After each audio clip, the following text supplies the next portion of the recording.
अच्छा, exchange of currencies that are debts owed by the parties, करेंसियों का तबादला, उन करेंसियों के तबादले की बात हो रही है कि जो डेट बनी हुई है पार्टीज के ऊपर एक दूसरे का डेट। ये सिचुएशन कहलाती है मकासा, शरीयत में मकासा कहलाती है। मकासा का मतलब होता है कि वो दुयून जो पार्टीज के एक दूसरे के ऊपर वाजिब अदा होते हैं और एक पार्टी ने दूसरे का दैन देना होता है, दूसरी पार्टी ने पहली पार्टी का दैन देना होता है, तो वो आपस में तस्फिया करना चाह रहे होते हैं, उस तस्फिया को कहते हैं मकासा। अब वो कहते हैं कि शरीयत ने ये इजाजत दी है कि वो एक दूसरे के साथ ये तस्फिया कर लें। मिसाल के तौर पर अगर एक पार्टी ने दूसरी के देने थे $5 और दूसरी फरीक ने देने थे उसके 2,000 या 3,000 रुपए, तो जिस दिन वो तस्फिया कर रहे हैं, क्लियरिंग कर रहे हैं, उस दिन के एक्सचेंज रेट के मुताबिक वो तस्फिया करेंगे। मिसाल के तौर पर एक पार्टी ने देने 3,000, दूसरी ने देने $5, तो जी 200 रुपए का $1 है, तो ये बन गया 1,000। लिहाजा 1,000 रुपए के बदले 1,000 का मकासा हो जाएगा तस्फिया, बाकी बचे 2,000, तो वो पार्टी दूसरी पार्टी को 2,000 रुपए अदायगी करेगी। सिर्फ मकासा होगा उन चीजों के दरमियान जहां जहां वो इक्वल अमाउंट हो गई हुई थी, तो हम कहेंगे कि ये मकासा हो गया, क्लियरेंस हो गई। अब जरा देखते हैं शरिया स्टैंडर्ड इसके ऊपर क्या कहता है। An exchange of the amounts denominated in currencies, उन करेंसीज के अंदर डिनोमिनेटेड है कि that are debts established as an obligation on the debtors is permissible. एक फरीक के ऊपर जो डेट जनरेट हुआ था वो हुआ ही डॉलर्स में था, और दूसरी पार्टी के ऊपर जो जनरेट हुआ था डेट वो हुआ ही रुपीज में था। दो मुख्तलिफ डिनोमिनेटेड करेंसीज के अंदर उनका डेट जनरेट हुआ था इब्तिदान, और ये जायज है और वो उनका तबादला करना चाह रहे हैं। If this results in the settlement of the two debts in place of bilateral exchange of the currencies, अब वो क्या करते हैं, वो कहते हैं कि डॉलर के बदले में रुपी का हम इस अंदाज में एक्सचेंज कर लें कि हमारे डेट्स क्लियर हो जाएं। जो तुम्हारे ऊपर मेरे रुपीज हैं और मेरे ऊपर जो तुम्हारे डॉलर है, हम आपस में आज के एक्सचेंज रेट के मुताबिक उसको तस्फिया कर रहे हैं, तो कहते हैं ये जायज है। And in fulfilment of the obligations in respect of these debts, तो वो कहते हैं कि भी वो डेट्स को क्या करना चाह रहे हैं, खत्म करना चाह रहे हैं एक दूसरे के, तो ये जायज है। This covers the following cases, और ये मामला दो केसेस को कवर करता है। 2/10/1। अब उन सूरतों की बात हो रही है कि जो मकासा के अंदर वो कह रहे थे कि भी होगा। Discharge of two debts when one party owes an amount from an other party denominated in dinar and the other party owes an amount from the first party denominated in dirham। एक party ने दिरहम देने थे, दूसरी party ने दूसरी दिनार देने थे। अब दोनों के ऊपर डेट है, एक के ऊपर दिनार का डेट है, दूसरे के ऊपर दिरहम का। In this context both may agree on the rate of exchange between dinar and the dirham in order to extinguish the debts wholly or partially। मुमकिन है पार्शली हो जाए या मुमकिन है मुकम्मल का मुकम्मल डेट्स खत्म हो जाएं। This type of transaction is known as अल मकासा ऑफसेट या सेट ऑफ, वो तस्फिया कर लेते हैं। जिस तरह डॉलर रुपी बराबर बराबर एक्सचेंज रेट आ गया, चल ठीक है, मतलब है कि 5 दिनार जो है वो 1,000 रुपए के थे, तो आज के रेट के मुताबिक, और आपने मेरा 1,000 देना है और आपने मेरे $5 देने हैं, तो एक्सचेंज रेट के मुताबिक 1,000 बनता है। चल ठीक है, आप हमारा डेट जो है वो मकासा हो गया, तस्फिया हो गया, हमारे डेट्स खत्म हो गए। आपस में ये पार्टीज कर सकती हैं। और पार्शली का मतलब ये होगा कि भी आपने मेरे 2,000 देने थे, 1,000 के बदले ये $5, यहाँ पर मकासा हो गया, बाकी 1,000 बचा वो आपने मुझे 1,000 दे देना है, तो हम कहेंगे कि ये पार्शली मकासा हुआ। The creditors making payment of a debt due to him in a currency different from that in which the debt was incurred, provided the settlement is effected as a spot transaction at the spot exchange rate on the day of settlement। अब वो कहते हैं कि the creditors making payment of a debt due to him in a currency different from that in which the debt was incurred, जिसके अंदर अब वो कहते हैं कि डेट उसका जो जनरेट हुआ है क्रेडिटर के ऊपर, जो क्रेडिटर का डेट जनरेट हुआ था वो हुआ था एक करेंसी में। अब जब वो वापस लेना चाह रहा है या उसको जो अदायगी करना हो रही है वो हो रही है दूसरी करेंसी में, यानी डेट उसके ऊपर था डॉलर में, लेकिन दूसरा आदमी कहते भी मैं अदायगी आपको पाक रुपीज में कर रहा हूं या पाउंड्स में कर रहा हूं, दूसरी कर रहा है, तो शरिया ये कह रही है कि भी ये हो सकती है, इजाजत है इसकी, प्रोवाइडेड, शर्त क्या है? शर्त ये है कि the settlement is effected as a spot transaction at the spot exchange rate on the day of settlement. तो कह रहे हैं कि जिस दिन अदायगी हो रही है उस दिन के एक्सचेंज रेट के हिसाब से दूसरी करेंसी में उसका कर्ज अदा किया जाएगा। यानी अगर उसका कर्ज था $10 और वो आज पे करना चाह रहा है पाउंड में, तो ये देखा जाएगा कि कितने पाउंड के $10 बनते हैं, तो जितने पाउंड्स के $10 बनते होंगे उतने पाउंड्स वो आज उसको अदा कर देगा। ये नहीं कहा जाएगा कि जी जिस दिन हमारा कर्जा हुआ था $10 का उस दिन पाउंड का रेट तो इतना बनता था। भाई कर्जे बनने वाले दिन की बात नहीं हो रही, जिस दिन अदायगी की जाएगी उस दिन की बात हो रही है, आपने उस दिन इसको ऐसा करना है। Combination of currency exchange and transfer of money. Currency exchange by Surf, transfer of money हवाला। तो वो कहते हैं कि कभी कभी ऐसा भी हो जाता है कि दो कॉन्ट्रैक्ट एक साथ ऐसे जमा हो जाते हैं कि बै सरफ भी हो रही होती है और हवाला भी हो रहा होता है, ट्रांसफर ऑफ मनी भी हो रही होती है।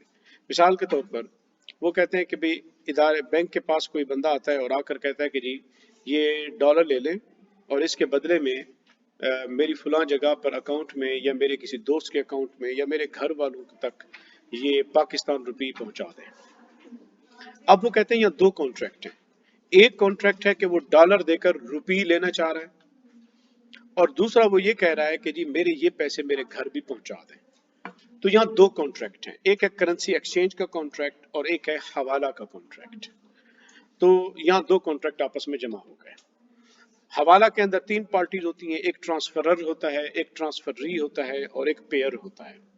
तो जो पैसे डॉलर देकर देने आ रहा है वो ट्रांसफरर है, जो इंस्टीट्यूशन है जिसे पैसे दे रहा है वो बैंक या इंस्टीट्यूशन वो पेयर है, और जो पैसे उसके घर वालों में या जिस अकाउंट में रिसीव किए जाएंगे वो ट्रांसफररी होगा। हम कहते हैं मुहील, मुहाल अलैह और मुहाल लहू।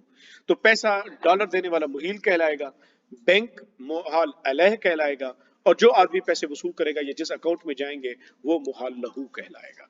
तो ये 12 टर्म्स हैं जो हवाला की चलती है। उसके अंदर ये कहते हैं कि पहले बै सरफ का कॉन्ट्रैक्ट कंप्लीट होगा, और वो कैसे होगा? जैसे ही वो इदारे को देगा पैसे डॉलर, उसके बदले में इदारा उसे एक रसीद देगा, एक रिसीट देगा, बिल ऑफ एक्सचेंज या कोई भी आप कह सकती हैं कि वो रसीद कहलाती है, जिसके ऊपर अमाउंट लिखी होगी कि इतनी अमाउंट के इतने रुपये बनते हैं और इतने रुपये की उसको रसीद मिल जाती है। तो वो जो रसीद के ऊपर जो पोजेशन है उसकी, वो उसकी पैसों के ऊपर कंस्ट्रक्टिव पोजेशन कंसीडर होगी, और डॉलर इंस्टीट्यूशन उसी वक्त ले लेता है। तो कहते हैं कि बै सरफ उसी वक्त मुकम्मल हो जाएगी जैसे ही वो बैंक को डॉलर देगा और उसको डॉलर के ऊपर एक्सचेंज रेट भी लिखा होगा, टोटल पीकेआर भी लिखे होंगे और उसको रसीद मिल जाएगी। वो रसीद पकड़ेगा। अब मिसाल के तौर पर बंदा है यूएसए में खड़ा है और वो पाकिस्तान में एक अपने भाई के अकाउंट में पैसे भेजना चाहता है, तो वो यूएसए में उसने डॉलर दिए और डॉलर वहीं पर एक बैंक ने उसे उस वक्त के करेंसी एक्सचेंज रेट के मुताबिक रसीद दे दी कि भाई आपके इतने डॉलर्स के इतने पैसे बनते हैं, रुपए बनते हैं, ये ले जनाब आपकी रसीद। वो रसीद पकड़ेगा तो वहीं पर वो बै सरफ कंप्लीट हो जाएगी। देखिए शरिया ये कहती है या तो कंस्ट्रक्टिव पोजेशन हो या क्या हो, रियल पोजेशन हो। भाई कंस्ट्रक्टिव पोजेशन रसीद के ऊपर पोजेशन कंस्ट्रक्टिव पोजेशन है। अब दूसरा मरला आया कि भी पैसे उसके पाकिस्तान में उसके फला अकाउंट में भिजवाने हैं, तो कहते हैं कि भी वो फिर हवाला कहलाएगा, और बैंक के लिए अलाउ है कि वो अपने उसे ट्रांसफर करने की अगर वो जो उसके एक्सपेंसेस पर होते हैं उसकी अगर वो फीस चार्ज करना चाहता है तो उसकी फीस चार्ज कर सकता है। तो ये है कि जब हवाला और बै सरफ के कॉन्ट्रैक्ट एक साथ जमा हो जाएं तो अयोफी शरिया स्टैंडर्ड कहता है कि उसको आप इस तरह कंप्लीट करेंगे। Let read from the book. It is permissible to execute a financial transfer of money, remittances, बाहर से कोई बंदा पैसे भेजता है जिस तरह, in a currency different from the presented by the applicant for the transfer. वो एक ऐसी करेंसी पाकिस्तान रुपी में घर भेजना चाहता है, ट्रांसफर करना चाहता है कि हालांकि दे क्या रहा है वो दूसरी करेंसी डॉलर दे रहा है। This transaction consists of a currency exchange. अब ये जो ट्रांजैक्शन है ये मुश्तमिल है, consist upon किसके ऊपर कर रही है? करेंसी एक्सचेंज यानी बै सरफ पर। इसकी ये बेसरफ कहलाएगी. Effected through actual or constructive possession by delivering an amount of currency that is evidenced by a bank draft.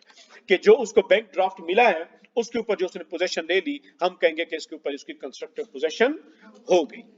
Followed by the transfer of the amount using currency that is bought by the applicant for the transfer of money. Followed by, फिर उसके बाद जब currency वो जैसे ही रसीद पर कब्जा कर लेगा बैंक ड्राफ्ट पर, बेसरफ मुकम्मल. फॉलोड बाई, इसके बाद क्या वाकई होगा, इसके बाद हवाला होगा. वो पैसे उसके घर वालों को या दूसरे अकाउंट में जिसमें वो भेजना चाहता था वो ट्रांसफर जो है वो क्या किया जाएगा, मुकम्मल कर दिया जाएगा.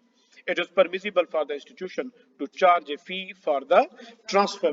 अब वो कहते हैं कि उसके लिए जायज है कि वो उस हवाला की फीस उसे वसूल कर सकते हैं.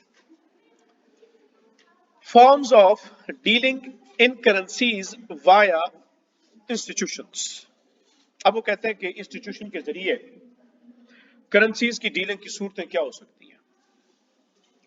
Among the forms that are not permitted. अब ये बता रहा है वो सूरतें जो जायज नहीं हैं, वो सूरतें जो लीगल नहीं हैं, शरन नाजायज हैं, वो कौन सी हैं. वो कहते हैं is the customer of, among the forms that are not permitted is the customers of an institution entering into currency trading for an amount of money exceeding the amount of money he owns, using credit facilities granted by the institutions which handles the currency trading, thus enabling the customer to enter into a transaction for an amount in excess of what he would otherwise be able to pay for.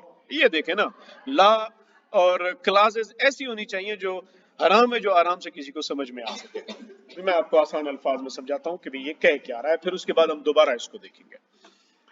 इसका मतलब सीधे अल्फाज में वो ये कह रहा है कि जनाब जो नाजायज सूरत है की वो ये है, एक बैंक है उसने अपने अकाउंट होल्डर को ये फैसिलिटी दी है कि जनाब हम आपको क्रेडिट फैसिलिटी देते हैं.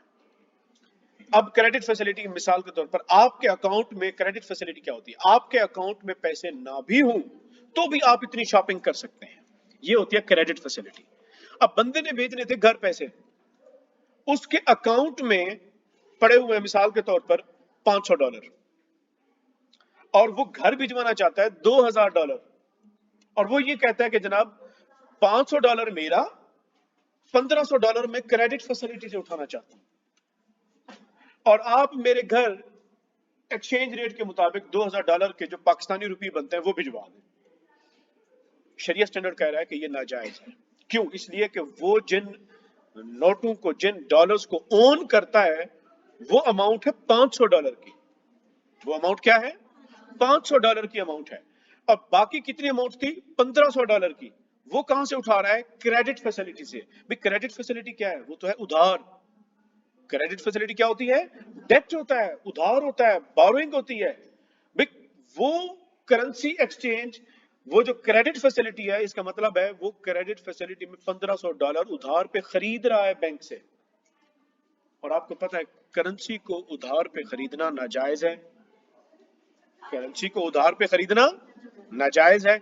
इस वजह से वो कहते हैं कि वो अपनी उस क्रेडिट फैसिलिटी से डॉलर नहीं खरीद सकता. वो अपनी क्रेडिट फैसिलिटी से डॉलर नहीं खरीद सकता.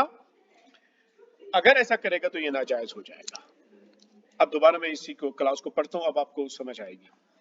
Among the forms that are not permitted is the customer of an institution, वो client entering into the currency trading, वो एक करेंसी ट्रेडिंग करना चाह रहा है अपने इंस्टीट्यूशन के साथ, बैंक के साथ, for an amount of money, इतनी रकम के ऊपर, एक्सीडिंग जो कि ज्यादा रकम बनती है, the amount of money he owns, जो उसकी मिल्कियती रकम है उससे ज्यादा बनती है, जो उसके अकाउंट में पड़ी हुई उससे ज्यादा की वो करेंसी की तिजारत करना चाहता है.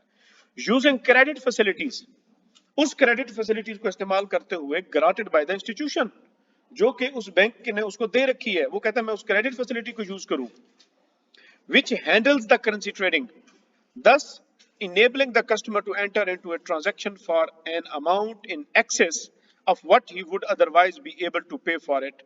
तो कहते हैं कि भाई ये इनेबल करना है उसको कि भाई वो अगर इस क्रेडिट फैसिलिटी को इस्तेमाल करेगा तो वो इस काबिल हो जाएगा कि अपने उस जो घर भिजवाना चाह रहा है वो भिजवा सके, तो इसकी इजाजत उसको नहीं होगी.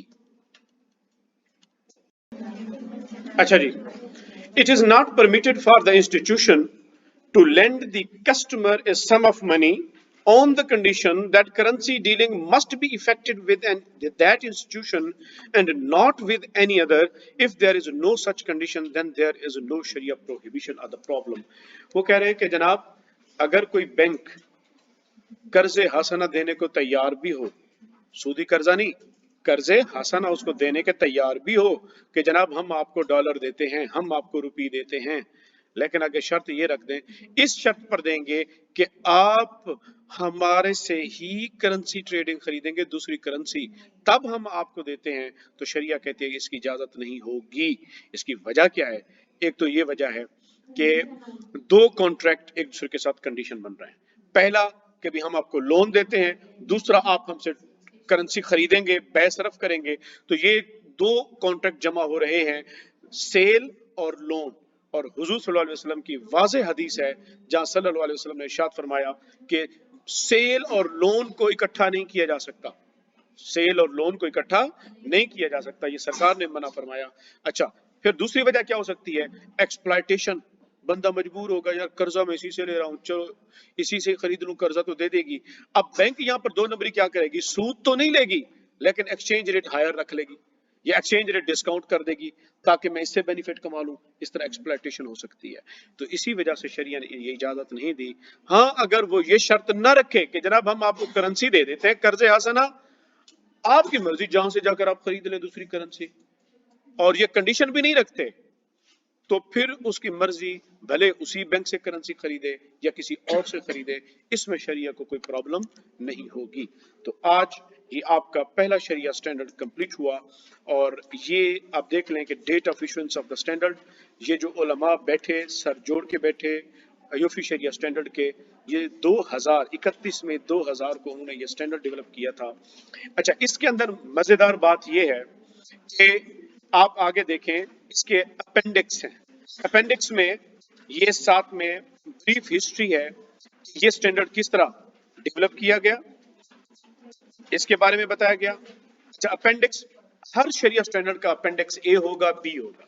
ए में वो हिस्ट्री बताते हैं, बी के अंदर फिर वो शरिया बेसिस बताते हैं, यानी आप पीछे जो भी क्लॉजेस पढ़ के आए हैं या आगे बेसिस बताएंगे कि जनाब एजेंसी पोजेशन की दी तो क्यों दी, कहां से शरीयत से साबित है, किस हदीस से साबित है, किस फिकी उसूल से साबित है, ये सारी की सारी डिस्कशन यहाँ पर रैशनेल जिसको आप कहते हैं, वो चूंकि क्लॉजेस हैं, हर क्लास के पीछे अकली दलील क्या है, शरई दलील क्या है, वो दलीलें यहाँ पर अपेंडिक्स के अंदर